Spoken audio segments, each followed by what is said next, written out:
Mr. Takanaka is telling me that he was forced to do it because the United States threatened to hit Japan with HAARP, H-A-A-R-P, if they didn't. Okay? Okay, and what would have been the impact of that? I mean, tell us what that meant to Japan. Earthquakes. So I asked him, is it true? And I have this on tape too. He says, yes, we have to, in order to protect the environment, we need to reduce the world population to 2 billion. And war just doesn't do it, so we're going to try to use disease and starvation. I use Rockefeller as a abbreviation for this group of inbred aristocratic families, the American side versus the European side. Right. But, I mean, the Bushes are part of it, for example. They had 2 rings. One was a mask of a devil with horns, and the other looked like a wedding ring. And you go like this, and there is a Freemason mark. And he says these horns, you could put a little bit of poison on them, touch me, and I'd be dead. And he tells me he's a ninja, which is a professional assassin. He says to me, Mr. Fulford, if you want to be, a muckraking journalist, go ahead and do so, but you will die at age 46. However, and he gives me a big Freemason badge. He says, if you don't, the other choice is you can become finance minister of Japan. Okay? So he's offering me a choice between death and the job of finance minister. That's how he described it. So, we're looting these people's money, but we're not going to kill them, And he said the population in Japan would be reduced to 70 million. But they would allow 70 million to live. And they need about 500 million Asians to keep making toys and stuff. So he's describing, massive genocide. I guess a lot of people at the very elite, I'm sure it happens to Mr. Obama and Clinton and anybody else at the high level U.S. politics, that they're someday, or senators, whatever, they're given the same kind of ultimatum. Death or cooperation. So either you join us or you die. And that's how they managed to control the United States and enslave the American people. And I had this great, what I call my Kill Bill moment. There's a scene in the movie Kill Bill, these 2 women fighting with swords. It looks like it's going to be a long, nasty fight. Right. It's not going to be sure who's the winner, right? Yes. But one of the women, the bad one, has a one eye missing. She has a patch. Mm-hmm. And suddenly, she grabs the eye and blinds her and ends the fight. Unbelievable, yeah. Very, very graphic. Very graphic, but I thought, hey, why not just target the eye of the pyramid? Because most Westerners don't even know it exists. I realized the society has 6 million members, and the Western secret side, the top, is only 10,000. So it's 6 million against 10,000.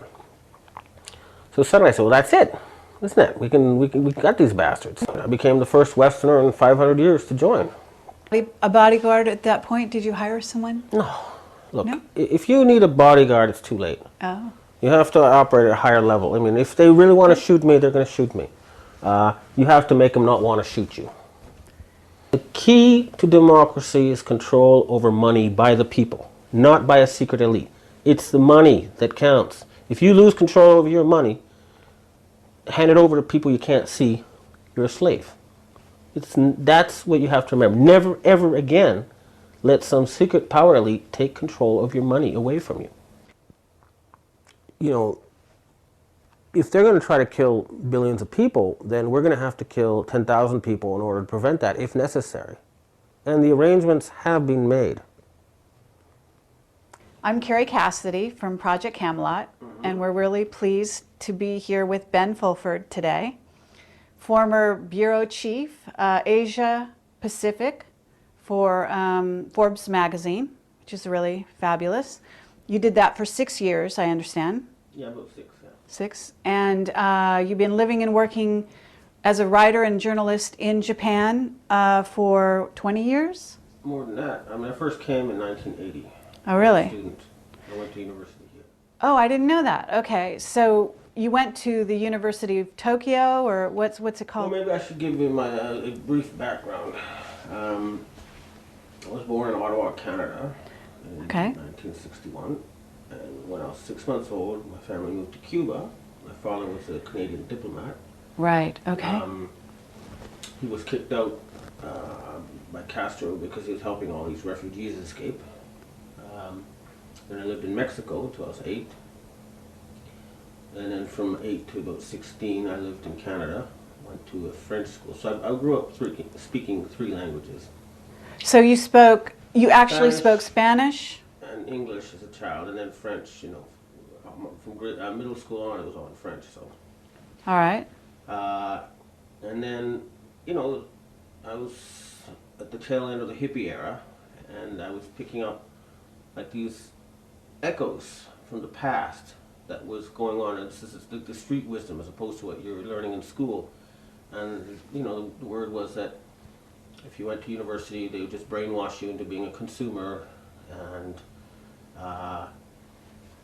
that, you know, there was something wrong with the world that the grown-ups had made. It was sort of the zeitgeist at the time, right? And I decided that if I went to university, I would also be brainwashed. So I decided to escape. I went to the Amazon. I lived with some people, Indians. How old were you at that time when you... 17. Really? I mean, that's incredibly gutsy to do something like that. The Amazon is very... Well, I mean, actually they were former cannibals. Yeah, But, so...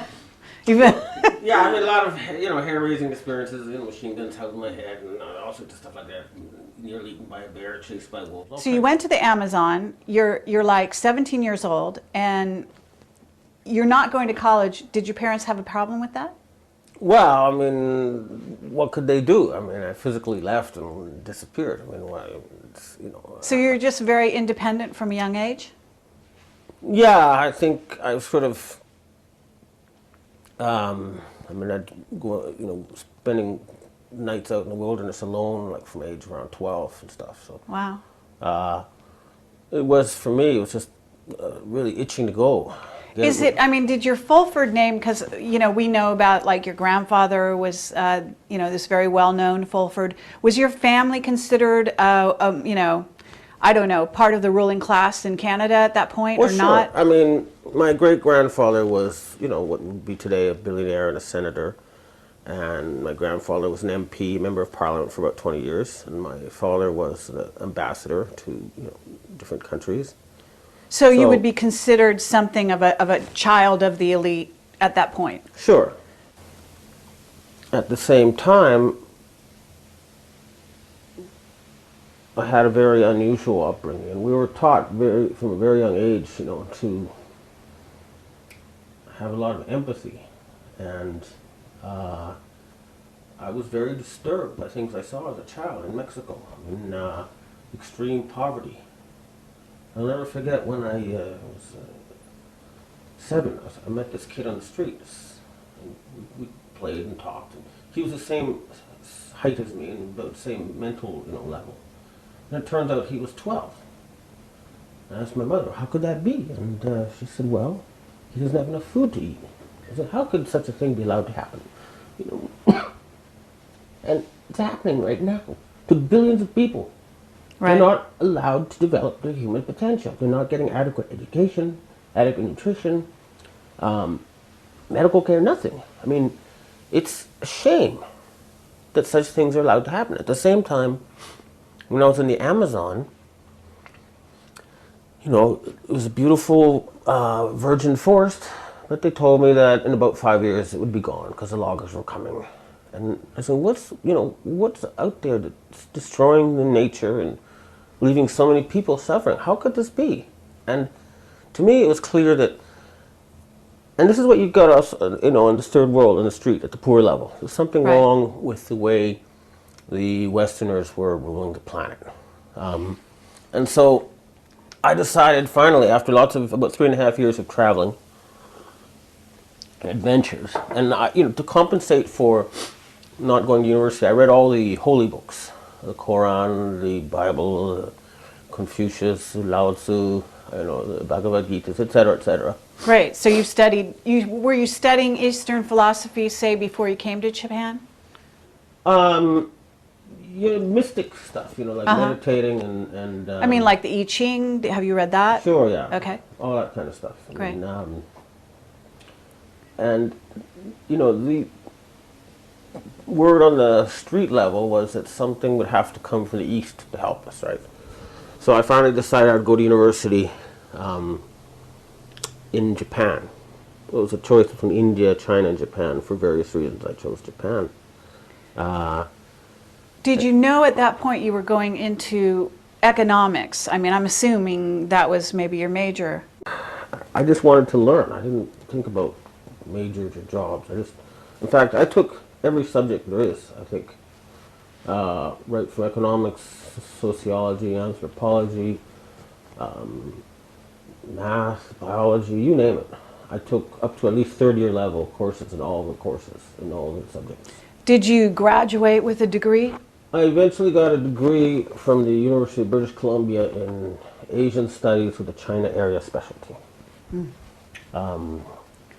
So you went to British Columbia. I went to Sophia University in Japan for 3.5 years. Okay. I took, like I say, about 8 years worth of undergraduate courses, way more than I needed. I mean, How did you learn Japanese? well, two ways. I arrived in Japan. I took a 2-month intensive course at the University of British Columbia before coming, and then. Okay. I arrived in Japan. I spent 3 days at an Japanese school, and I said, this is useless.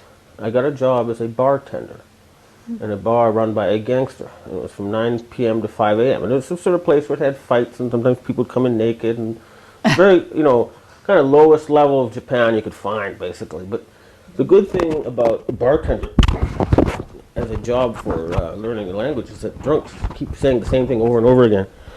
So you eventually pick it up. Also, I went to what's called Futon University. I had a girlfriend who didn't speak English. Oh, So it was okay. a combination. But I used to sort of speak like a cross between a gangster and transvestite. It's kind of either very womanly or very like low-level street talk. At this point, that's how Yeah. you're describing your Yeah. ability to speak the Japanese language. That's hilarious. But I was more or less able to carry on a fluent conversation after about 6 months. Wow. That's great.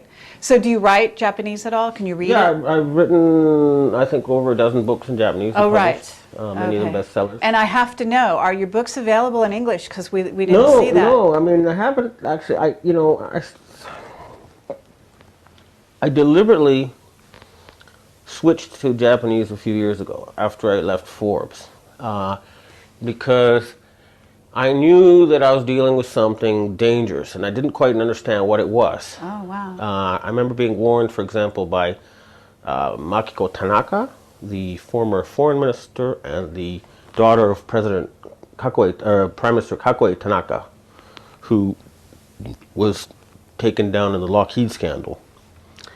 And she told me, she said, hey, if you start looking into this stuff, you're going to get killed. So I knew that there was something very dangerous. I didn't know exactly what it was, so I kind of went underground and started writing in Japanese. At that point, Ben, could I just ask you, Yeah.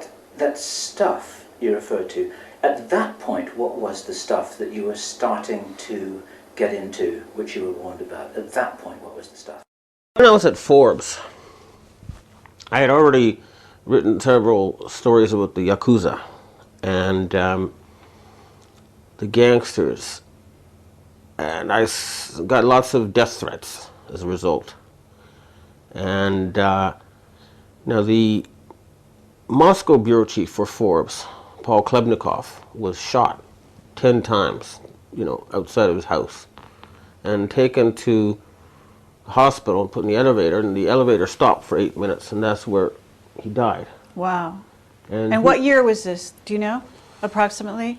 5 or 6 years ago, I think. Okay. So you, at the time, were you working for Forbes, or had you I just was left? working for Forbes. He was the Moscow guy, I was the Tokyo guy. So I Okay. knew him. Okay. And around that time, some people from the Asahi newspaper and the TBS television came to me and said that the head of the Goto crime syndicate was in UCLA Berkeley University Hospital getting a liver transplant. Now this raised a lot of interesting questions. One is, what is a known gangster and criminal getting a visa to the U.S.? And why is a 70-year-old guy like that getting bumped to the top of the long waiting list for liver transplants? So I started thinking, well, maybe he was doing some work for the CIA or something. And I was going to write this up in Forbes. And before that, I called up a very senior gangster source I knew, and told him about this. And he said, hey, if you write that, you're going to get turned into fish paste. I said, what? I don't respond to threats, I said. We never threaten. I said, well, I'm a well-known journalist. If you kill me, I'm going to cause a lot of trouble. So, well, we won't kill you. You'll just disappear. You'll say goodnight to your girlfriend, and that's it. You'll never be seen again. And then he named a couple of journalists who disappeared. Oh, man. Now, I remember them. There was a guy, for example, who wrote about how the Goto gang was selling, the Om Shinrikyo religious sect was importing amphetamines from North Korea and selling them to the Goto gang. And he disappeared after writing a few articles like that. And some of the other... Has he ever been found? No. A whole bunch of them disappeared. Okay. And a lot of the Japanese journalists told me, the only reason you're still alive is because you're a white guy. If we tried to write that same kind of stuff, we'd be dead. So I knew there were some dangerous people. And by the way, after when this gangster guy, when I told him about the liver transplant thing, finally he said, look, I won't be able to talk to you again if you write that story. And I thought, okay, this guy is a very senior source, and he's given me a lot of valuable information, and I don't want to lose this connection over one story. So I decided not to write the story, but it was a very kind of bad atmosphere. And then I flew off to Sakhalin. What's that? I'm sorry. In Russia. Oh. The Russian Far East, where they have all the oil and gas now. Right. To do a story. And the local representative of his gang was waiting for me. He took me around, and I was taken to a giant casino with about 400 Chechens standing outside. Mm-hmm. It was like something in a movie. They all had guns, and they were hired by the Japanese gang as bodyguards for their casino. Oh. And Chechens, yeah, working for the Japanese gangsters. There's a lot of stuff going on that you just don't see in the surface. Right. Well, we just got back from Moscow, actually. So it's a fascinating place. Well, so in Asia, you'll find that there's no real line between gangsters and government. It's all a continuum. So you can almost think of these some would gangsters... say that's true of, the U.S. and Russia and, yeah. Sure.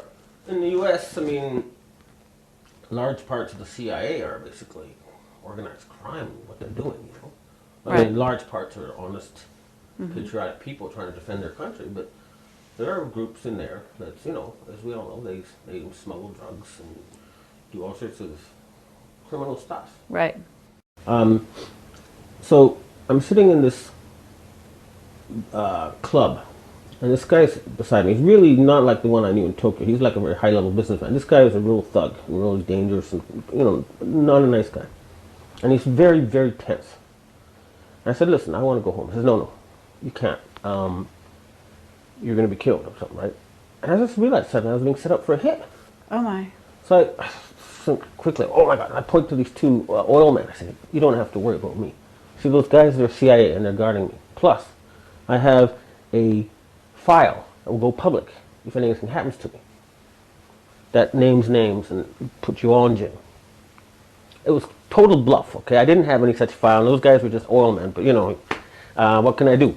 And the guy just gets up, like a rocket, with the phone, running out the door, and I pick up my phone, I call Tokyo, I say, listen, I'm not here to write about your dealings with Russian gangsters and stuff. I'm here to write about the oil industry. I'm not going to cause you any trouble. So the guy comes back, he's all relaxed. And I said, okay, good night. And that's it. But... That's something out of a movie. Yeah, but they really did shoot, the Chechens really did shoot my colleague, didn't they? That was after this happened to me, but... So once that took place, I did make a file, and I still have it, in hard disks and DVDs with voice recordings and videos. For example, a well-known Japanese prime minister has murdered 3 women, and I have the proof in one of these. A lot of stuff like that, but My job is not to try to expose people. Okay, that's not where I'm coming from. That's just insurance I had to take out. I don't need that insurance anymore because I have this secret society backing me. But again, my idea was, I'm not just trying to expose people. That's not the level I'm at anymore. I'm trying to save the planet. Right. So this stuff will never come out, probably, ever, as long as they don't kill me. Basically, if they do, there'll be horrible repercussions of all sorts. But again, I'm trying to make a win-win situation for everybody. Okay, so now we go back. When I just arrived in Japan, you want to talk about that? Is that right? Well, yeah, but I kind of wanted to get a nugget of what it was in your Amazon experience that you kind of discovered. Like, what did going there for crystallize example, for you? You see, what I did was, my thinking was, a fish does not know water exists until it jumps. So to understand civilization, I had to leave it. So I tried different things. In the Amazon, they survived on fish and bananas. So you have roast bananas and fish soup, or banana soup and roast fish, or roast fish and roast bananas. Or, you get the idea, right? Right. I got tired of it. I said, well, why don't we get some meat? I said, okay, we'll go hunting. Spend all day in the jungle. Don't catch anything. Come back, we're hungry. But there's nothing to eat. So we lose in civilization that contact between our working and our eating and our surviving. So we kind of so many layers in between actually getting food from the earth and putting it in our mouths that we don't realize sometimes. So that's the thing I learned there. Okay. The other thing is that these people are much simpler in their communications. They're very straightforward. They say exactly what you think. So you walk in the room and the first thing they think is, hey, you're fat. They'll say it. Whereas in civilization, it's much more complex. They say, you're looking healthy or something. Or, they try not to, Anyway. The mask is not so deep. Yeah. And the other thing is these people were former cannibals. So the elders all used to eat human meat when they were young. And they explained to me that in the rainy season, they couldn't get enough fish, so the only way to get protein was to eat their neighbors. Now they survive with canned fish in the rainy season. But okay, but did you go there by yourself? I just have to know. Yeah. Completely alone?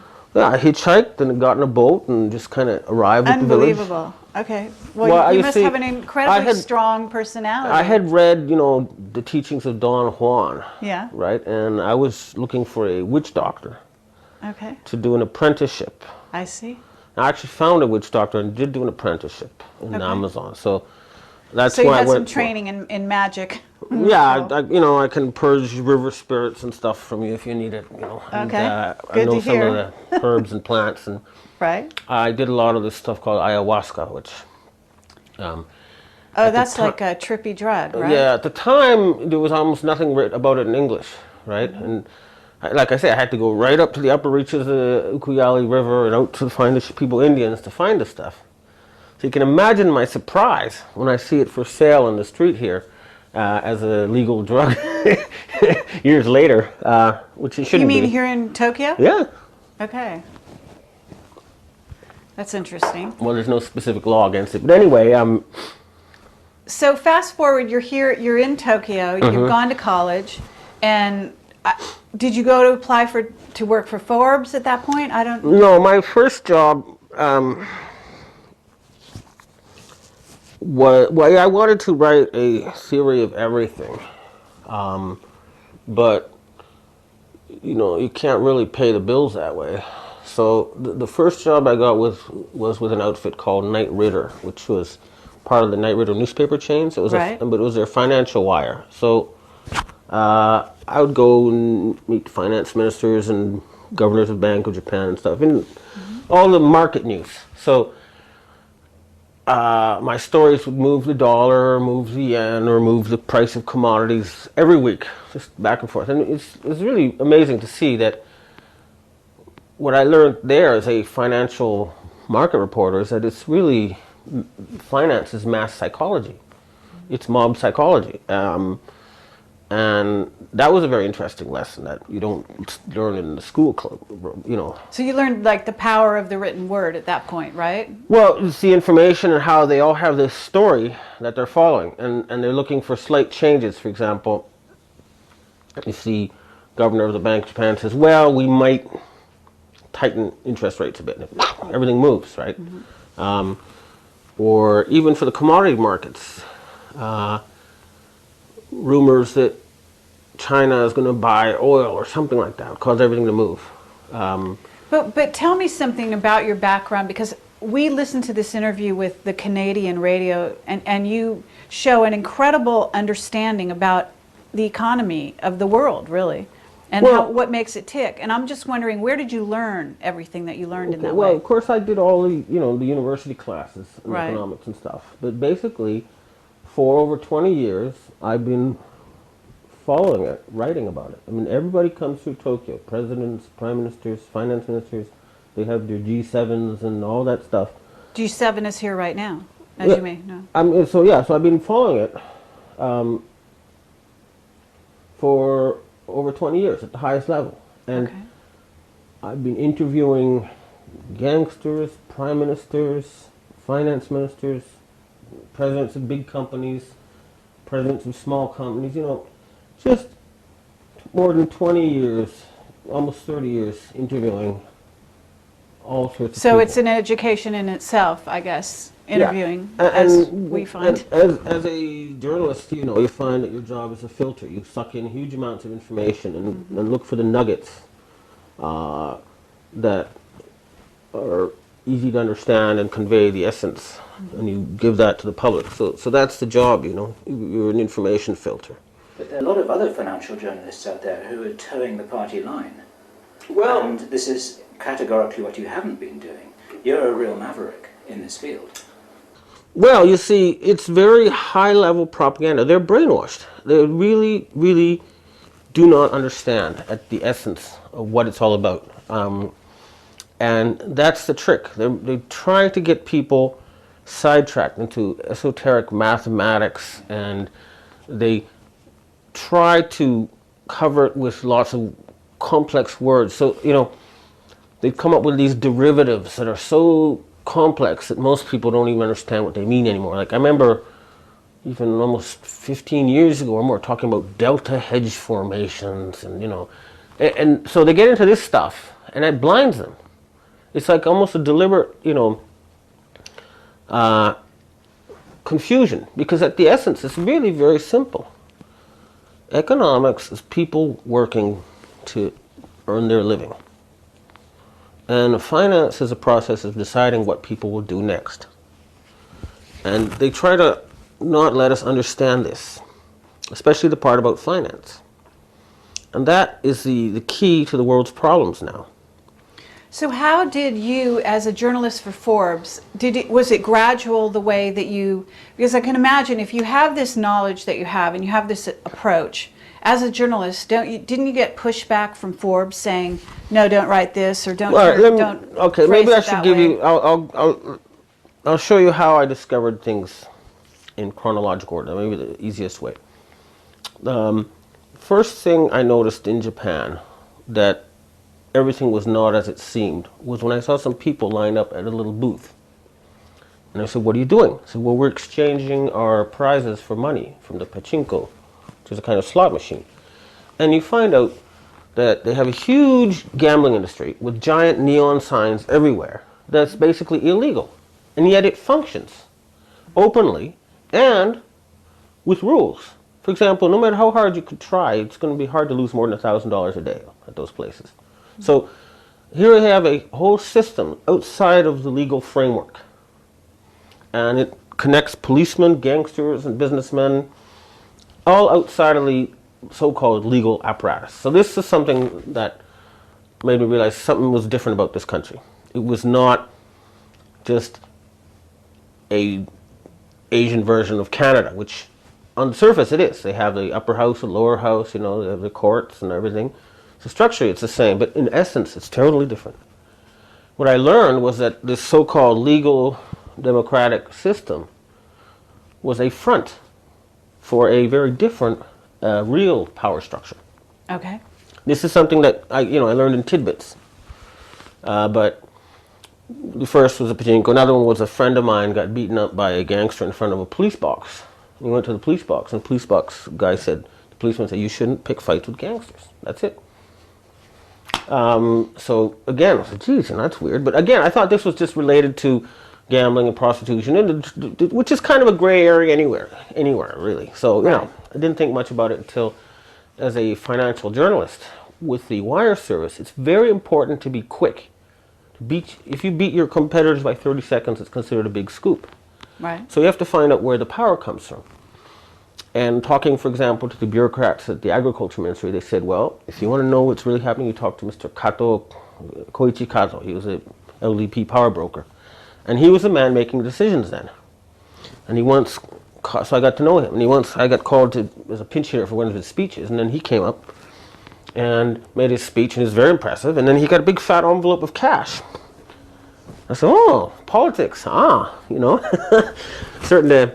And then I thought the finance ministry was the real source of power in Japan. That's what people believed. It was the most powerful bureaucracy. But when I started talking to finance minister people, at the finance ministry, they told me finally, if you really want to know what's going on, you have to go to Nomura Securities. And this was in the 80s. It's different now. But in the 80s, during the bubble, Nomura Securities had a VIP list of 5,000 people. And they had these two bosses, the big Tabuchi and the little Tabuchi, not related, who were later proved to be connected to a big crime gang. But they would take all these journalists, politicians, the sort of top movers and shakers, and they'd lend them a couple $1 million. And they say, buy this stock. And then they would take every salesman in the country and all their journalistic connections and say, these are the stocks you got to buy now. And every housewife and small businessman and doctor would buy these stocks, the price would go up, and the VIPs would sell. So that was how they controlled politics. So Now, you say it's different now, so how's it different? Well, it's different players, different ways of handing out the money. And in fact, that is the core of the problem which we're dealing with. But we'll do this step by step because it's easier to see the whole story then. So I got quite cynical about Japan. But the real clincher for me was the Jusen housing loan scandal. This was a bunch of companies that lent only for real estate. And after the Japanese bubble burst, it was the first time they're going to use taxpayer money. By the way, in 1992, the Japanese government already knew they had 200 trillion yen in bad debt. But the newspapers only said 2 or 3 trillion. And it wasn't until more than 10 years later they finally admitted the whole number. And that's what's happening in the U.S. right now, only they're not going to have 10 years because they didn't borrow it from other Americans. They borrowed it from the rest of the world. So Right. you'll see huge changes there, but we'll get to that. Okay. Anyway. This is a question I'd like to bookmark because I remember that you said to Rents that you felt that, in your opinion, the US debt was 120 trillion. And I went and looked it up and I thought, I wonder where that figure comes from. So I'd like to ask you that. Well, I can tell you right now, the 66 trillion comes from the essay by Professor Kilbourne that was published by the St. Louis Federal Reserve Board branch in 2005. And that's the money they owe to American citizens. Stuff they promised to pay, like Medicaid and Social Security and things like that. It's in that essay, you can find it. Now, the other 53 trillion is the amount of dollars out in circulation outside the U.S. It's the amount of... I gotcha. So add them together and you get 120 trillion. Wait, 120 is a lot. Yes. Yeah. I mean, you've only got a GDP of 13 trillion. Well, this is where the whole scam unravels. But we'll get to that. But Okay. it's Okay, so this housing, you've got the housing. all right, so here's the point, is that I was working for the Nihon Keizai Shimbun at this point. It's like the Japanese Wall Street Journal. It's in Japanese, but it's Okay. their #1 business finance newspaper by far. And they were talking about pouring in tens of billions of dollars in taxpayer money to bail out these companies. And there were some weird discussions about borrower responsibility. Borrower responsibility, what's going on here? And so I started saying, well, who are these borrowers? And it turns out, this is my sources were people at the Bank of Japan and various other agencies, like credit rating agencies, that more than half the loans were made to gangsters, to Yakuza gangs. So it was to me, it was an amazing thing. Here we have the government using tens of billions of dollars of taxpayer money to bail out companies that lent money to gangsters. And they were all headed by former finance ministry officials. So you see a link now between the finance ministry officials, politicians, and gangsters. And they're using taxpayer money to give to the gangsters, right? So I wrote this up in the English Nikkei, and there was a huge reaction. Over 400 foreign journalists or magazines wrote similar stories. Half the the housing loans went to gangsters, right? And then Newsweek wrote a story almost identical to mine. And then the Nikkei, their own paper, said, according to Newsweek, half the loans to the to the Jusen companies are to Yakuza. And I went to the editor. I said, hey, I wrote that story first. Why do you say according to Newsweek? And they called me up and they gave me the editor's award and $50. And then they told me, Mr. Fulford, you know, you really shouldn't write stuff like that. It's just not done and it could be dangerous. And after that, they started watching me. And they would not let me write anything except the stuff the government announced. Wow. So and this is after you left Forbes. You're writing before I got to Forbes. Oh, before you got to Forbes. Okay. Right? So I started to realize the Japanese press was not at all free. I see. And, you know, it turns out there was an editor at the Nikkei, Mr. Otsuka, who won a bunch of awards for writing about the Itoman scandal, and then he was suddenly sent off to some weird subdivision and removed from the reporting business. And he got very suspicious. He started following the president around. It turns out they lent like $100 million to gangsters, money that would never come back. And the Itoman scandal was another huge one, which basically one of Japan's largest banks, Sumitomo Bank, had been taken over by a crime syndicate. That's what the story really boiled down to. It's a long, complicated thing, but anyway, I started to realize that the newspapers and the politicians and the bureaucrats and the gangsters were all in together in some kind of crooked power structure that was totally different from what people were seeing on their television or reading in their newspapers. Mm-hmm. And I got totally disgusted when they started suppressing my stories. So I quit the Nikkei. I worked as a freelancer for a while, South China Morning Post, a bunch of places, before I got the job with Forbes. Okay. And at first, the people at Forbes were happy to let me write stories about gangsters. I did one on public works that got a formal letter of protest from the Japanese embassy in Washington, which is, I thought, you know, good. I hit a sore point, right? And then there was another story I did when they were finally starting to clear up the bad debt with the banks. I was finding all sorts of people were dying. And this is either committing suicide or, you know, disappearing, whatever. But it was not a typical what you call harakiri suicides where you did something bad and you kill yourself to apologize. It was people who were going to testify, people who were going to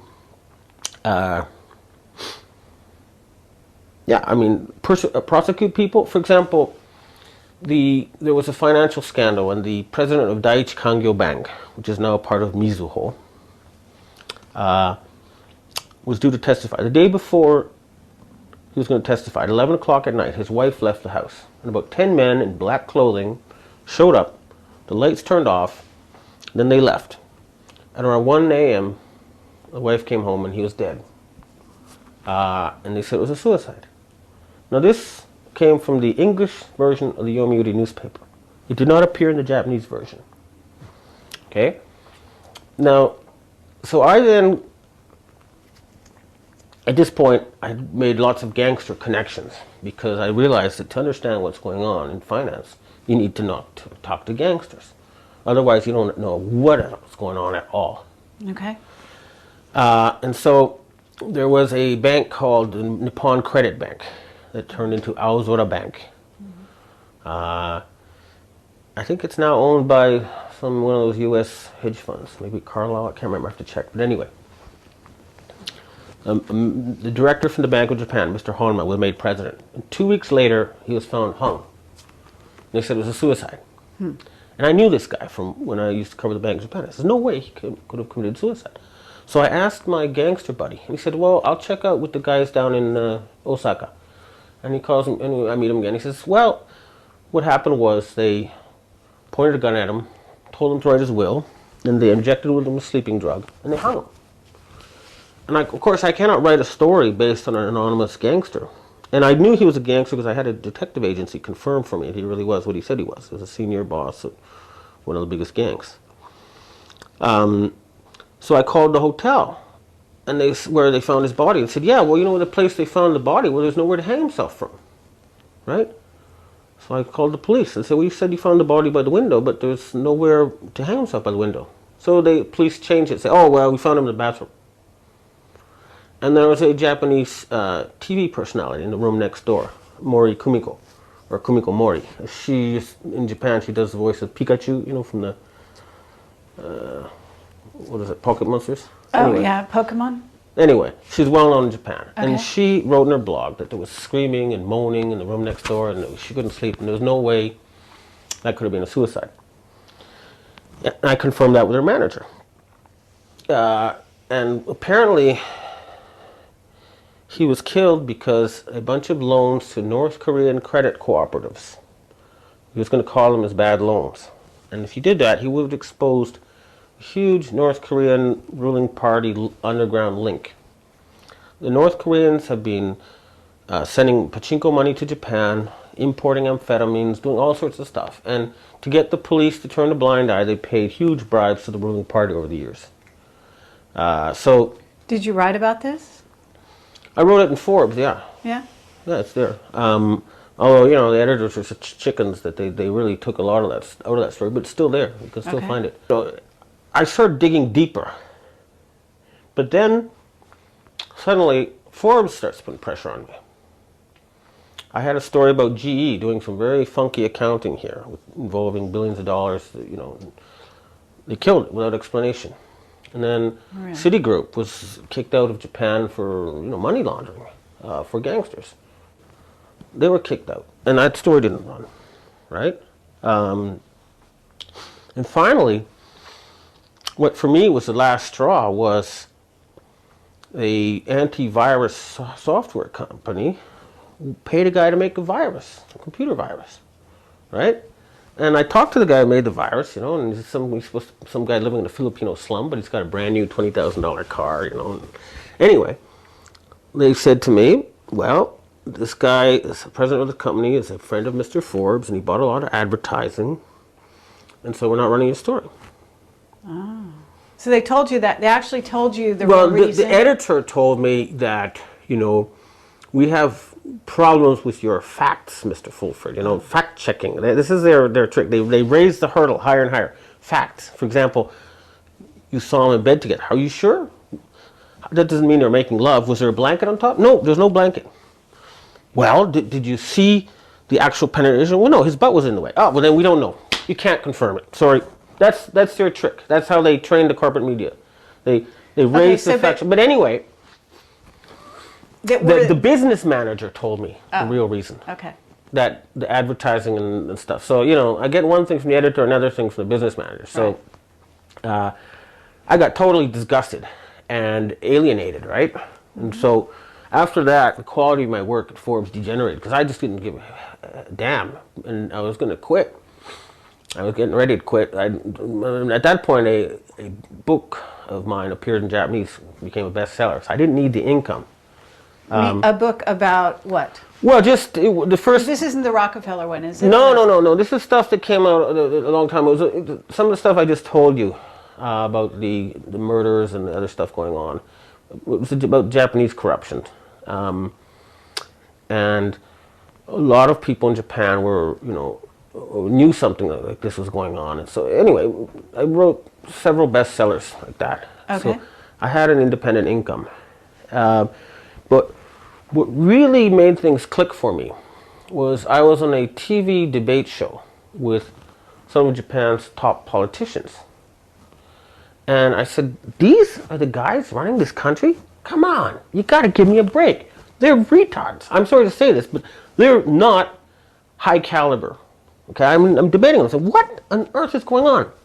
Now I know, of course, they're just actors reading a script, but at the time I thought, my God, I could do better.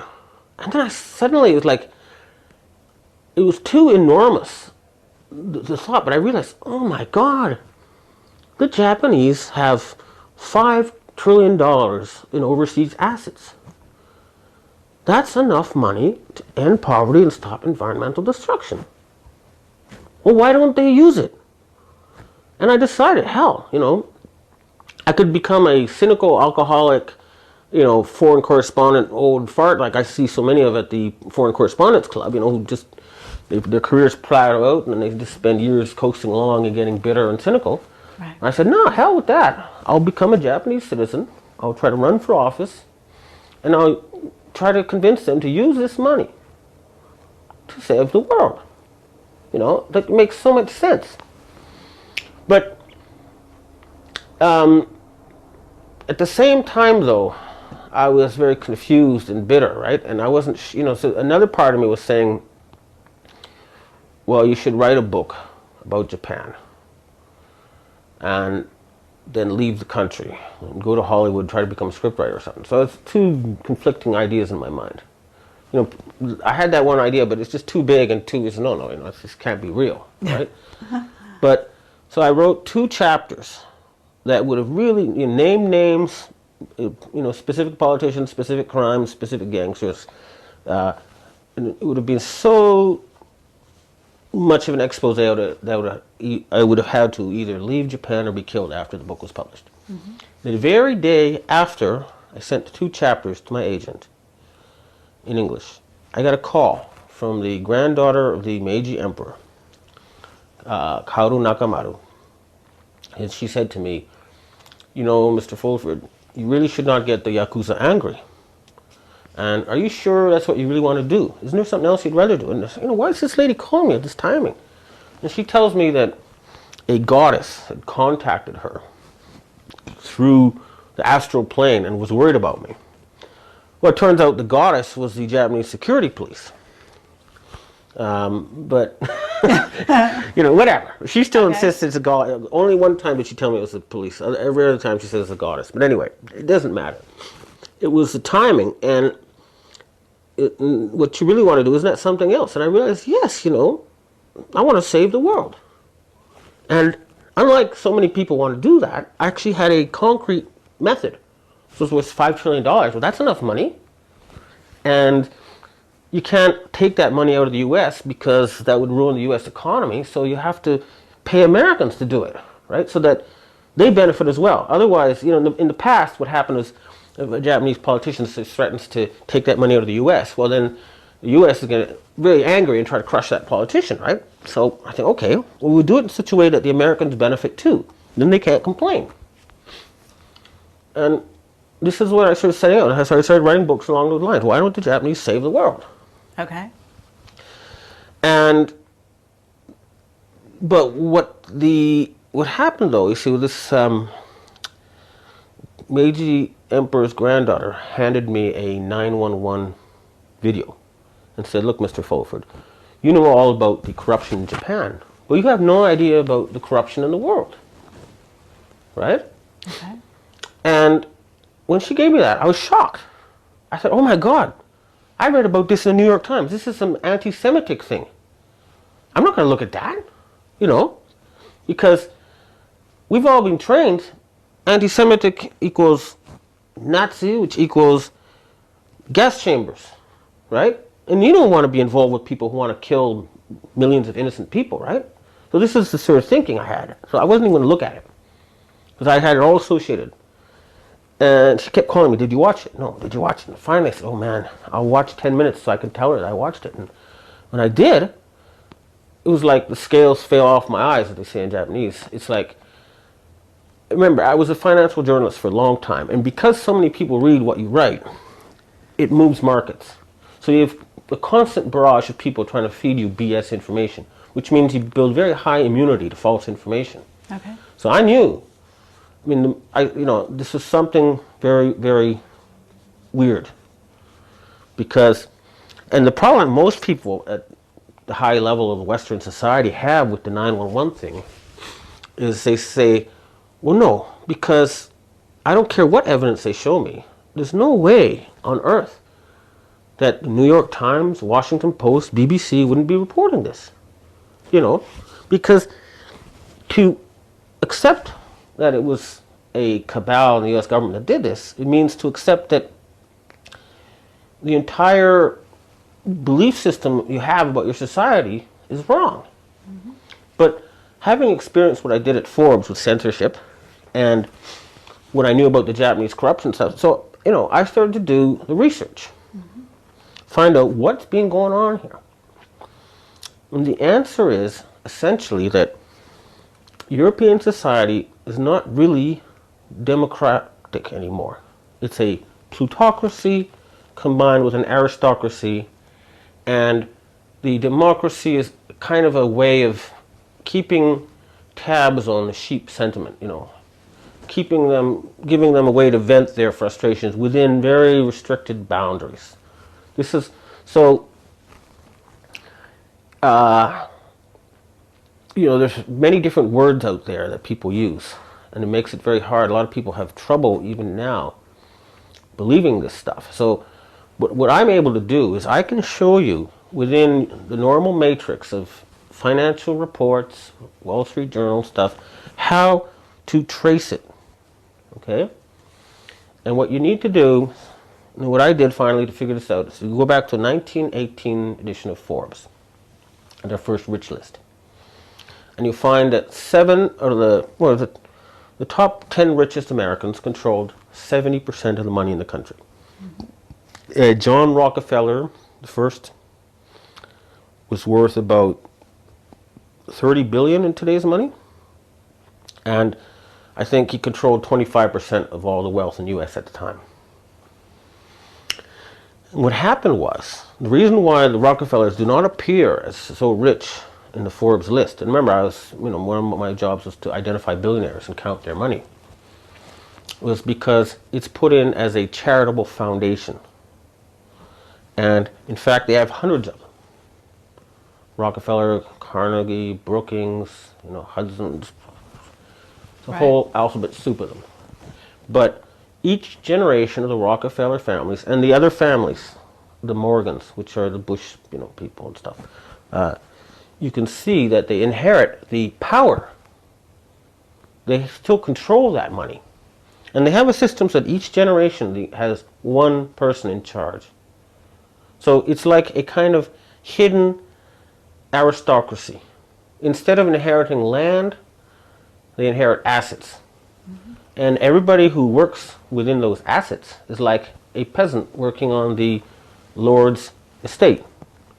So if you work for Standard Oil, you're a Rockefeller serf, in a way. Because they have the ultimate control. Okay, that's the Rockefeller side of things. Are you also able to trace it from the Rothschilds, the European side? Yeah. Now, the Rothschild thing goes back 300 years, basically. I think this is well-known stuff, but I can summarize it for you. There was the first Rothschild to appear set up in Frankfurt with a red shield. He changed his name, Red Shield, right? Rothschild. And the local king was going to get involved in a war. And Rothschild said, hey, I'll lend you a bunch of money. And if you win, if you lose, you don't have to pay me back. If you win, I'd like to be your banker. And of course, when he had all this extra money, he could hire lots of more extra soldiers, and he won. And here we have the beginning of a link between royalty and finance. Kings like wars. Wars cost money. And a process of intermarriage between these financial and aristocratic families began. That is, well, it's been going on for 300 years. But the next big thing was he had 5 sons.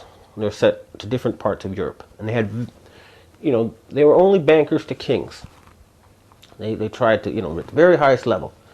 And Nathan Rothschild went to England.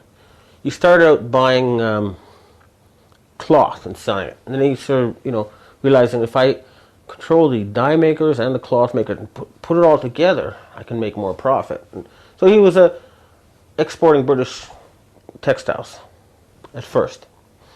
He got richer and richer. And his big coup came in the Battle of Waterloo, where at the British exchange, everyone was wondering, if the British were going to win or lose, right? And they knew the Rothschilds had very fast information, quicker than anyone else. My assumption is they were involved in insider trading with the king, okay? Because suddenly Rothschild started selling everything. Just sell whatever you got. Sell, sell, sell. And everyone thought, oh my God, the British lost, the British lost. And stuff that was worth 100 would fall down like 2 or 3. And everyone panicked. They said, oh my God, sell what you have a chance. We're all gonna be, Napoleonic slaves anyway. And then when it fell down, he started buying it all up. And the news came. The British won. And it had been 100 rose to 200. And he controlled most of British wealth after that time. And he said, I don't care, this is a famous quote, I don't know the exact words, but what fool sits in the crown of England? Whoever controls the money of England controls England, and I control the money of England. However, I think the Rothschilds had a very deep religious convictions and were at heart fairly decent people. The reason I say that is because although they apparently financed and engineered the U.S. Revolution in 1776 with the East India Company money, they also financed and engineered the Meiji reforms. But these are good things, in many ways. Canada was always been Rothschild territory, and Canada's a very nice country. So I don't think they're the same level. I mean, they did a lot. Their system was basically, ancient Babylonian royalty. And this is where it gets really weird and esoteric, but it goes back 5,771 years. The Rothschilds used to say they were descendants of Nimrod, who conquered the peoples of Babylonia. They were a herding people, a pastoral people. And they conquered the people of Babylonia, or present-day Iraq. And they said, well, isn't there some way we can herd people the way you herd sheep? And they came up with a system. You have to control their food supply, you have to control their information supply, and you have to have means of violence to discipline them. And this was the start of the Bible. The Old Testament was, they took all the different stories people had and put it into one story. And this is the only story people are allowed to have.